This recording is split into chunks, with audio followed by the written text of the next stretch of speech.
we have some major bombshells to discuss, so let's jump right in.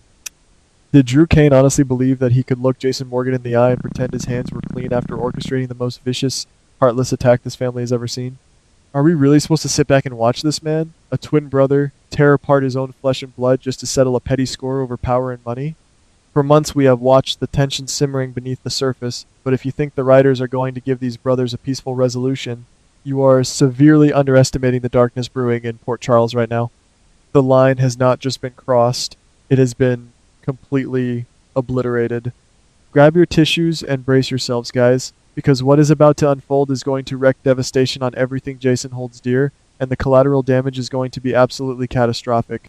Let us take a step back and look at the absolute chaos currently engulfing our beloved characters. If you ask me, Port Charles has not seen this level of high-stakes tension in years. Jason Morgan has made his highly anticipated return, and he came back a profoundly changed man. The trauma of his WSB captivity has shifted his entire worldview. We all saw the emotional moment when he looked at his son, Danny Morgan, and decided that the mob life was no longer worth the risk. He made the shocking sacrifice to walk away from Sonny Corinthos' organization to ensure he would never risk his life or face prison time again, all for Danny's sake. Meanwhile, Drew Kane has been fighting his own bitter battles. He has been physically recovering, yielding to Jack Brennan's blackmail, and harboring a deep, dark resentment towards Willow Kane and Nina Reeves. But that toxic resentment is now bleeding over into his relationship with his twin brother. Drew vehemently opposed Jason's request to let Danny spend time with Scout, issuing a stern threat that sent chills down our spines. The stage is set for a massive collision, and the emotional stakes have never been higher for the Quartermain family. Now, we have to talk about the looming shadow of Jen Sidwell. Sidwell might be defeated, but his massive empire and assets are now up for grabs in a high-stakes, cutthroat auction. Sonny Corinthos, ever the opportunist, is absolutely determined to secure Sidwell's assets to solidify his power and regain his absolute control over the Port Charles underworld. He sees this auction as his golden ticket to ultimate supremacy. But Sonny is not the only one eyeing that lucrative prize. Drew Kane wants that wealth and power for himself. He refuses to let those assets fall into Sonny's hands, viewing it as a personal insult. However, Drew knows that as long as Jason Morgan is around, Sonny has a impenetrable shield. Even though Jason officially left the mob, Drew is convinced that when push comes to shove, Jason will step up and help Sonny secure the Sidwell empire. Drew realizes that he cannot take Sonny down in a fair fight if Jason is standing by Sonny's side. So, what does a desperate, resentful man do? He plots to remove the biggest obstacle from the board. The true horror of Drew's master plan is who he chooses to target. To neutralize Jason Morgan, you cannot just attack him directly. Jason is a lethal weapon. He would see it coming a mile away. No, to truly incapacitate Jason, you have to hit his Achilles heel. You have to strike the one person Jason sacrificed his entire mob career to protect. Drew is setting his sights on his own nephew, Danny Morgan. Just let that sink in for a moment, guys. Drew Kane is willing to cause unimaginable suffering for his twin brother by orchestrating the kidnapping of Jason's son. This is a jaw-dropping twist that completely redefines how low Drew is willing to sink. He wants to inflict a level of pain so profound that Jason will be utterly paralyzed by fear and desperation. By taking Danny, Drew ensures that Jason will have absolutely zero mental capacity to care about Sonny Corinthos or the auction for Jen Sidwell's assets. Jason's entire world will narrow down to one singular, frantic mission, finding his boy. But that's not even the craziest part. Drew is not going to get his own hands dirty. He is far too calculating and cowardly for that. We are hearing that Drew is going to hire a highly trained, ruthless professional hitman to execute this sinister plot. This mercenary will be tasked with attacking and abducting Danny Morgan, snatching him right out of his newly peaceful life. Imagine the sheer terror Danny will face, believing he was finally safe now that his father had walked away from the dangerous mob life, only to be violently ripped away by a faceless monster. The psychological warfare Drew is waging here is sickening. He is weaponizing Jason's deepest fears against him. When the news breaks that Danny is missing, the devastation will ripple through the entire Quartermain mansion. Carly Spencer will be beside herself with grief and rage, and Jason will completely lose his mind. Jason will immediately pack his bags and leave Port Charles, embarking on a frantic, desperate manhunt across the country, or perhaps even the globe, to track down the men who took his son. And while Jason is gone, Drew will be free to execute the next phase of his dark agenda. But that's not even the craziest part. With Jason Morgan frantically chasing ghosts out of town, Sonny Corinthos will be left completely exposed and vulnerable. This was Drew's endgame all along. The kidnapping of Danny was merely a cruel, calculated distraction to clear the path to the real prize. While Sonny is busy trying to navigate the complex and dangerous auction for Jen Sidwell's assets, he will be missing his greatest enforcer and protector.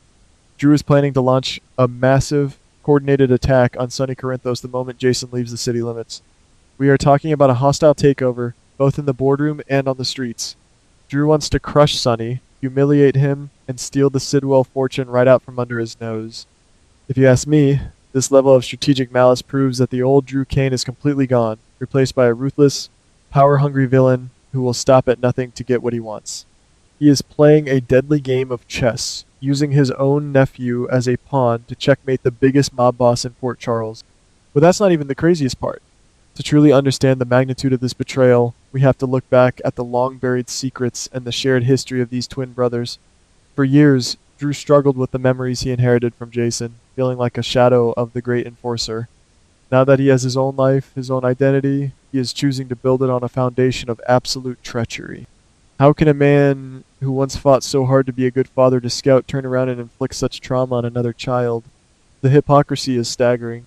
When Jason made the decision to leave the mob, he did it specifically to shield Danny from this exact type of violence. For Drew to be the one who brings the violence right to Danny's doorstep is a level of cruelty that fans are going to have a very hard time forgiving. The writers are pushing Drew into a corner where there is no redemption, no coming back. He is crossing a line that will forever sever the blood tie between him and Jason. As Jason scours the earth looking for his son, the Port Charles Police Department, led by Anna Devane, will be running in circles. Drew's tracks will be perfectly covered. He will play the role of the deeply concerned uncle, standing in the Quartermain living room, offering his fake sympathies to a weeping Carly and a stressed-out Tracy. He might even publicly offer a reward for Danny's safe return, all while secretly pulling the strings of the kidnappers. The sheer audacity of Drew standing face to face with his family, knowing the agony he is causing, is going to make for some of the most compelling, blood-boiling television we have seen in a long time. Jason, despite all his skills, his instincts, and his WSB training, will find himself hitting dead end after dead end. The hitman Drew hires will be a ghost, a professional who leaves no digital footprint, no DNA, and no witnesses. Jason will be pushed to the absolute brink of his sanity, wondering if his past has finally caught up to him, completely unaware that the true monster is sleeping under the same roof. And here is the absolute climax, the harsh truth that is going to shatter our hearts into a million pieces. Even if Jason Morgan manages to perform a miracle, even if he tracks down the hitman, breaches the stronghold, and heroically rescues Danny from the clutches of his captors, Jason will never know the truth. Drew has orchestrated this crime so meticulously, so flawlessly, that there will be absolutely zero evidence linking him to the kidnapping. The hitman will likely be eliminated to tie up loose ends, taking the secret of his employer to the grave. Jason and Danny will return to Port Charles traumatized, battered, and forever changed, believing they survived a random mob retaliation. They will never find the clues, the paper trail, or the motive to prove that Drew was the mastermind. Jason will continue to live next to his brother, completely oblivious to the fact that the man who ordered the hit on his son is smiling right in his face. It is a jaw-dropping twist of tragic irony that will leave fans screaming at their television screens. But, as we all know, in the dramatic world of soap operas, no secret stays buried forever. While Drew might think he has committed the perfect crime, he is forgetting one crucial factor. Danny Morgan is his father's son. What if, during his terrifying captivity, Danny overhears a single name, recognizes a specific voice on a burner phone, or catches a glimpse of a financial transaction that connects the hitman back to Aurora Media? What happens when the traumatized teenager starts putting the puzzle pieces together, realizing that his own uncle is the monster who orchestrated his nightmare? Will Danny confront Drew alone, putting his life in grave danger once again, or will he take this explosive revelation to a dangerously unpredictable Jason? The ticking time bomb has been set, guys, and when it finally detonates, the fallout will destroy the Quartermain family forever.